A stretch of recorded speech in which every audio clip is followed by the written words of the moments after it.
LSU Ag Center experts presented their research and outreach projects to farmers at the annual field day.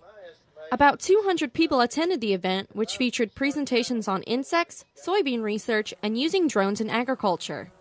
We're looking at optimum seeding rates, because as we change the seeding rates of soybeans, then that has an influence on yields and production practices. Planting dates are very important. As you know, when do you plant a crop? When do you plant even garden crops? This is things that we look at because of the changes in varieties. We've seen a lot of changes in when we plant soybeans in Louisiana. Aside from the weather affecting crops, soybean entomologist Jeff Davis says the main insect problem in Louisiana is the red banded stink bug, which damages crops by injecting enzymes into the soybean pods.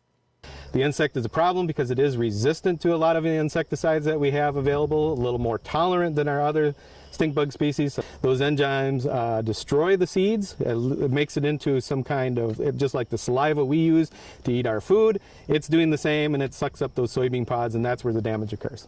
By using drones in agriculture, farmers are able to get a full sweep of plantations. Dr. Randy Price with the LSU Ag Center shows how beneficial drones are for farmers. We've been using some of these in farming, and of course we'll modify the lens a little bit to see some different wavelengths, but we can actually document about 75 to 100 acres per battery with this unit. Each drone is programmed to fly up to about 400 feet and cover about 1.5 miles long radius. This is good for farmers so they can detect good and bad biomass growth and detect if insects are damaging the plants. They're allowing us to see that, and then a farmer or a crop consultant can actually go right to that spot and go check it out and see if it's insect damage or something like that. Each drone ranges from $800 to $5,000 and is powered by a controller with 2 joysticks and an app to navigate where to steer the drone. Dr. Price believes the drones will go further than uses for farming and will help companies deliver letters and parcels once they're approved.